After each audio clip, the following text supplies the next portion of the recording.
Thank you, Madam Chair, and I just want to comment on Senator Schmitz's comment and Senator Vance. I do think, and I might be wrong on this, and maybe Mr. Welsh, you can look, or maybe we can just have CRS do it. The Congressional Research Service. I don't think there's any statute in the United States, federal statutes, that mandates that the United States government get to 2050 net zero. Pretty sure that's the case. I don't know. I mean, I don't think the Congress has ever said that that's our goal. Maybe I'm wrong.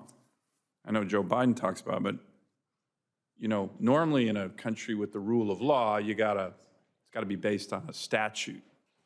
Pretty sure we don't have anything like that. I might be wrong, but I know I haven't seen one, but maybe be good to look at.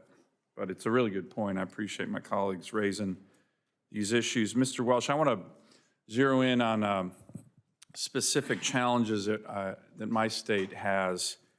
The great state of Alaska. Have you ever been to Alaska?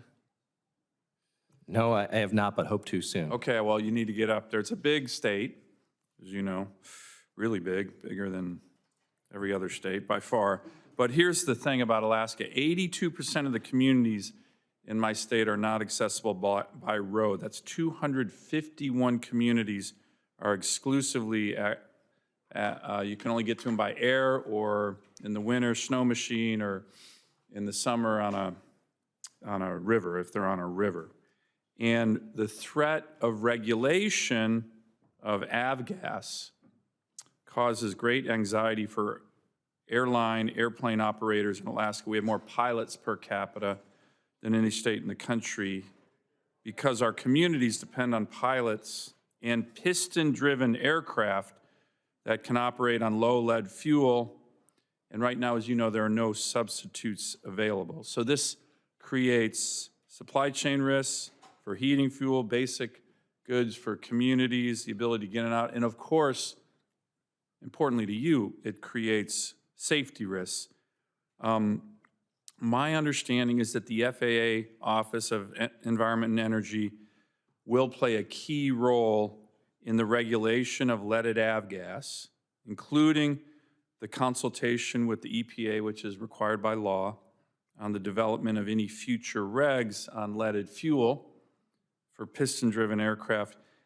Even though there's not a final rule, have conversations begun with the EPA on a potential reg? Thank you, Senator. And though I have not been to Alaska, I am a general aviation pilot, so I very much value the important role it plays. So regarding just real, I got a bunch of questions, so and I'm not trying to be rude. Quick, yes. So the conversations have begun? Yes. Okay. So as you know, the Clean Air Act provides the EPA discretion over a period of time, looking at all kinds of things, with the Department of Transportation, and you guys in particular.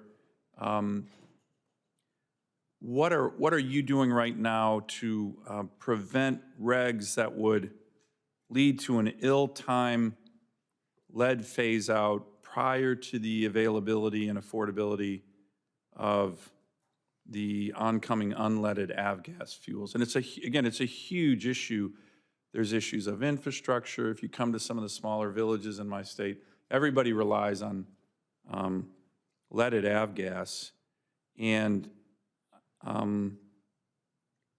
if it's phased out too early and there's no replacement fuel that's affordable or available in different locations, it'll be really challenging in Alaska.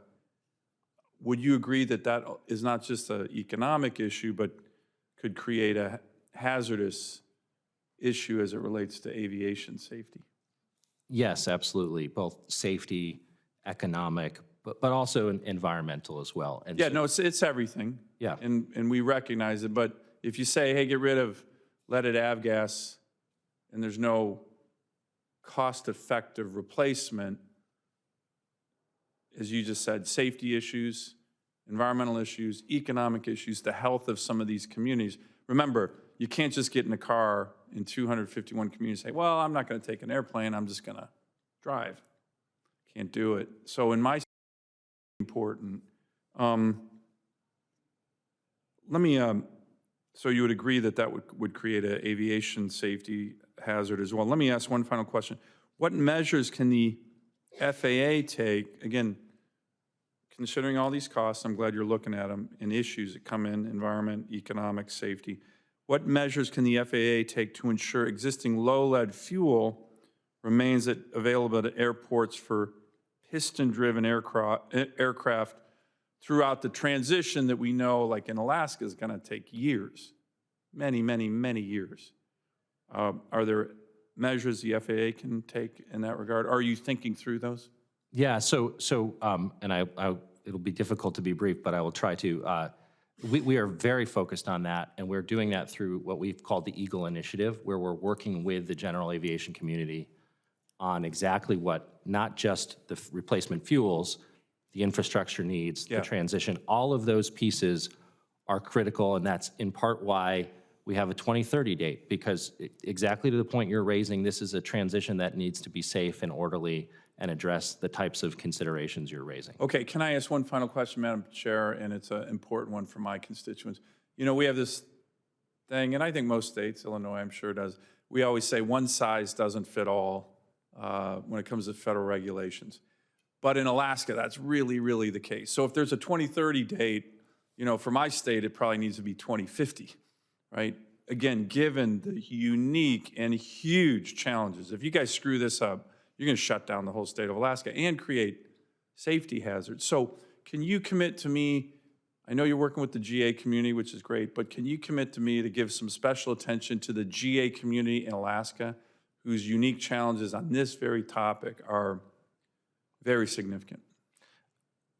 I think I can commit, in your words, I think the FAA can commit to give special attention to that. I don't know if it will result in special treatment, but I think that you're raising very important points, so that's something we will take a hard look at. Okay, my office will continue to work with your office and the EPA and others. As you know, the law is very clear. There's hazards, the reg, hazards to safety, the reg shouldn't be finalized, and that's in the statute. So I appreciate you paying attention to that, and we'll continue to work with you on it. Thank you very much. Thank you, Madam Chair.